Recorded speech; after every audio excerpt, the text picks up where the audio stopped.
La lutte contre le feu est, dès le départ, une lutte contre le temps. La promptitude de l'intervention du personnel sur place est une des notions essentielles pour éviter la propagation du début d'incendie.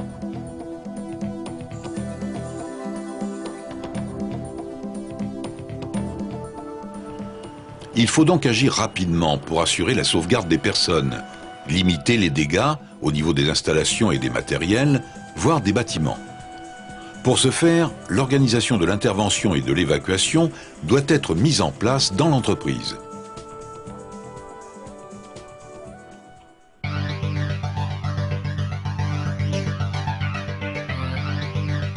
Selon le type d'entreprise, sa taille, ses risques, un début d'incendie peut être détecté de diverses manières.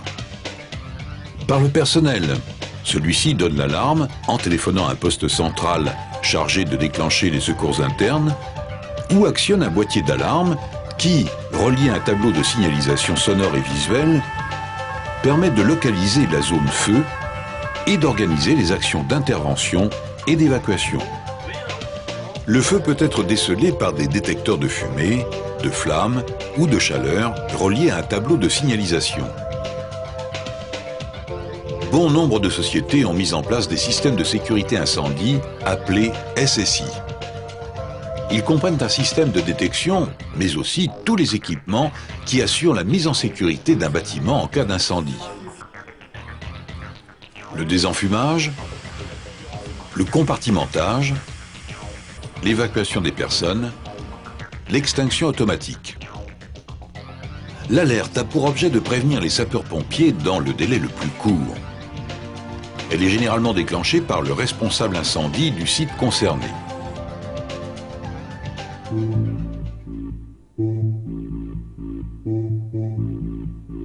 Les moyens de lutte contre l'incendie lors de l'intervention sont les extincteurs et les robinets d'incendie armés RIA. Les extincteurs, qui peuvent être portables ou sur roue, sont classés en fonction de l'agent extincteur qu'ils contiennent. Les extincteurs à eau pulvérisée avec ou sans additif, les extincteurs à poudre, les extincteurs à dioxyde de carbone. Quel que soit l'agent extincteur, il existe deux types de fonctionnement. Les extincteurs à pression permanente. Le corps de l'appareil contient l'agent extincteur sous pression.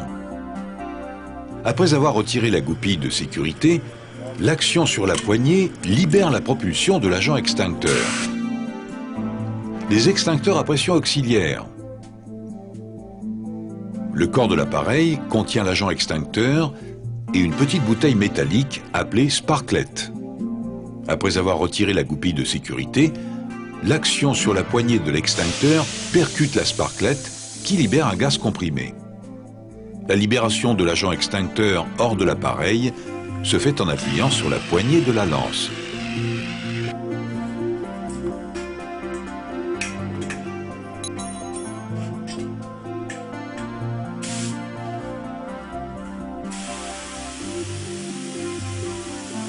Les robinets d'incendie armés, appelés RIA, sont constitués d'un dévidoir sur lequel est enroulé le tuyau muni d'une lance permettant de projeter l'eau sous pression en jet plein ou diffusé. Dans l'attente de moyens plus importants mis en œuvre par les sapeurs-pompiers, ils sont utilisés lorsque les extincteurs s'avèrent inopérants. Les seaux d'eau, les bacs à sable, les couvertures anti-feu sont d'autres moyens d'intervention immédiate. Les bouches et poteaux d'incendie installés à l'extérieur des sites sont réservés à l'alimentation en eau des lances d'incendie mises en œuvre par les sapeurs-pompiers. Les colonnes sèches ou humides sont des tuyauteries fixes, rigides, permettant d'alimenter en eau les lances d'incendie aux différents étages d'un immeuble. Selon la hauteur des immeubles, on rencontre des colonnes sèches qui sont alimentées par les sapeurs-pompiers dès leur arrivée sur les lieux, ou des colonnes humides alimentées et maintenues en charge par une réserve d'eau. Parmi les installations fixes d'extinction automatique, on rencontre le plus souvent le système de diffusion d'eau du type sprinkler qui comprend une source d'alimentation en eau et un réseau de distribution.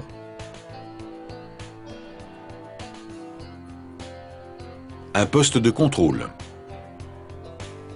Des têtes d'arrosage fixées sur les tuyauteries qui disposent d'un système d'obturation thermolabile, fusible ou ampoule, qui cède sous l'action de la chaleur à une température prédéterminée selon la nature du risque à protéger. Dans le cas de locaux contenant du matériel fragile, tel qu'une salle informatique ou une salle électrique par exemple, des installations fixes d'extinction mettant en œuvre des gaz inertes sont utilisées. Citons par exemple les installations à l'inergène qui présentent entre autres l'avantage de ne pas détruire le matériel, de ne pas dégager de brouillard au moment de l'émission.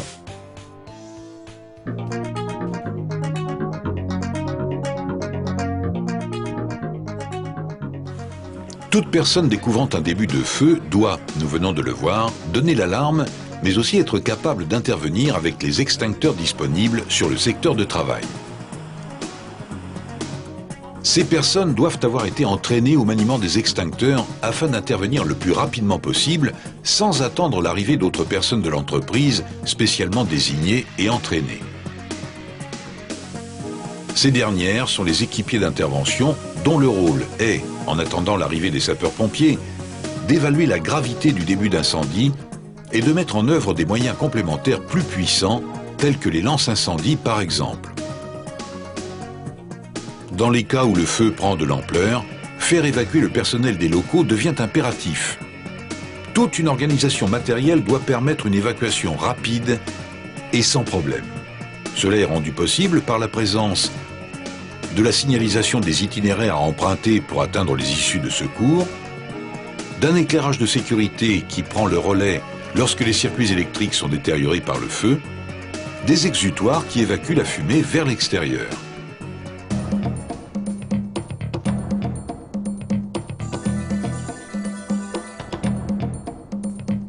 Les entreprises, les administrations, les bâtiments collectifs disposent de moyens de lutte contre l'incendie et se sont organisés de manière à intervenir efficacement sur un feu.